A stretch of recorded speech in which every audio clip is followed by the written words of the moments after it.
In the crumbling ruins of empire, a throne sits in darkness.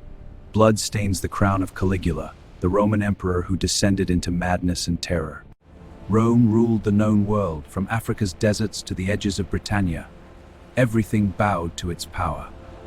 And that cost is often sanity. And when power feels eternal, it begins to forget it can fall. Rome had reached that point, where even gods would hesitate to challenge it.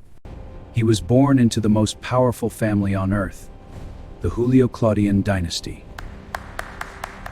History would remember him as Caligula. As a child, he followed Roman legions into the battlefield. The soldiers adored him. They gave him a nickname, Caligula, Little Boots. But innocence does not survive in Rome for long. Rome was not peaceful. Behind marble walls, senators plotted murder. Emperors disappeared overnight. Caligula watched all of it and learned. Tiberius ruled through fear. Then one night, he was gone. And Rome did not mourn. It prepared. When Caligula rose to power, Rome celebrated. They believed a new age had begun. They were wrong. At first, Rome celebrated him. He ended taxes, released prisoners, gave money to the people. He was loved. But love in Rome is temporary. Something changed. Maybe illness, maybe survival, or maybe power finally met a mind it could break. They plot against me. He began to test power, to push limits, to see how far Rome would bend. And Rome always bends until it breaks. He gave his horse a palace, gold plates, and even a political title, a consul of Rome. The Senate laughed nervously, but they stopped laughing later. He declared himself a god, not after death, but while alive. Rome now had to worship their emperor, or die. Laughter vanished from Rome. It became quieter, more careful, as if even joy could be punished. Executions became normal. Senators disappeared. Families were destroyed overnight. No one was safe. Not even the powerful. Caligula was no longer just ruling Rome. He was studying it, watching how far it would bend before it broke. They said he laughed during executions, that he enjoyed fear, that madness had replaced reason. But history is not always simple. Sometimes it is worse. He no longer spoke like a man. He spoke like something above man, or something beyond reason. Rome listened anyway. And then Rome felt it. Not anger, not rebellion, fear. The kind of fear that does not shout. It waits. Rome was no longer a republic. It was no longer even an empire. It was one man's reflection. Was breaking. Historians still argue. Was it illness, power, trauma? Or was Caligula simply what absolute power always creates? The palace was no longer a home. It had become a machine of silence. Every corridor whispered danger. Every servant feared tomorrow. In Rome, trust was disappearing faster than gold. Friends became informants. Brothers became threats. And the emperor watched everything. Fear rarely arrives all at once. It enters quietly, a nervous glance, a delayed response, a conversation that suddenly stops when someone enters the room. Under Caligula, even humor became dangerous. A joke could become an insult could become treason, and treason could become a death sentence. Seize him. They said Caligula stopped sleeping, or maybe he simply refused to, because sleep meant vulnerability. And vulnerability in Rome meant death. Power changes people. Because when nobody can say no, every idea begins to sound brilliant, even the dangerous ones. Executions became public theater, not for justice, but for control. Rome no longer asked, why? Only, who next? The Senate still existed. Its buildings still stood. Its members still gathered. But its authority was becoming an illusion. Then Caligula crossed a line few rulers had dared approach. He did not claim to serve the gods. He did not claim their blessing. He claimed to be one of them. He ordered a bridge built across the sea, not for war, not for trade, but to prove Rome could defy nature itself. The project shocked Rome, but to Caligula it proved something important. Nature itself seemed to obey him, and that belief would only grow stronger. Then came war, but there was no enemy, only confusion, and commands no one understood. Whispers began to spread, quietly, carefully, questions no one dared speak aloud. Was the emperor losing his mind?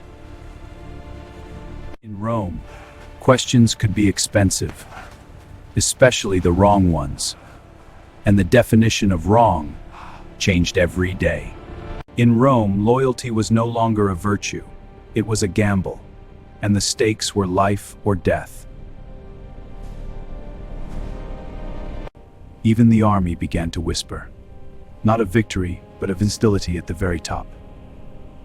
The emperor's madness grows, and cautious the spies are everywhere. Rumors spread faster than laws. Some said he tortured for amusement. Others said he tested loyalty through fear. None could confirm it. But all believed it. Even the army began to shift. Not openly, but silently. Loyalty was no longer absolute. Power had no limits, but it also had no stability. And Rome began to feel it. Justice no longer balanced Rome. Fear did. And fear cannot build empires forever. Something inside the emperor fractured. Or perhaps it had always been fractured, and now it was visible. The Senate no longer obeyed in silence. It began to whisper again. And whispers in Rome always become actions. He was still emperor. But now, he was alone in it.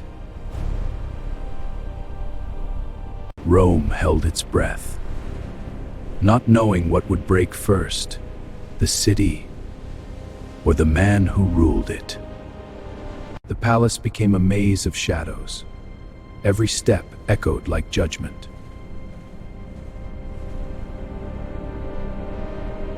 History does not announce its turning points. It hides them in silence. In the corridors of power, a blade waits, poised for the moment of betrayal. It began like any other day in Rome, quiet, controlled, deceptively normal. But Rome had learned, normal was never safe. Caligula prepared for his duties, unaware that Rome itself had already changed direction. In the shadows, men made their final decisions. There would be no turning back. It is time. No turning The guards are ready. Move tonight. Bye. And if we fail? We won't. The palace was full of loyal guards. But loyalty had become uncertain. And uncertainty is all conspirators need. He chose his path as always, through the same corridor, not knowing it had become a trap. The first blow came fast, too fast for command, too fast for empire. The palace erupted, not in war, but in collapse.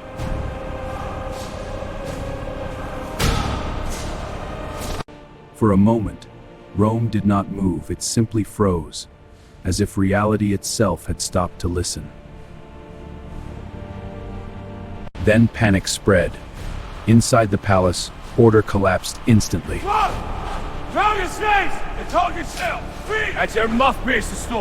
Rome was still standing, but its head was gone, and power had nowhere to go.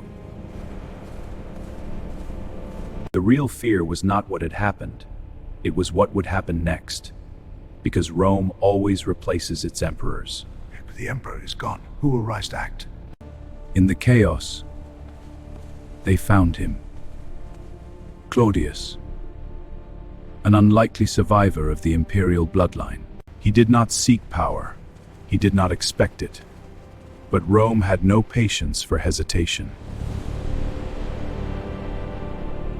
Reluctantly, Rome accepted a new emperor, because Rome always survives, even its madness.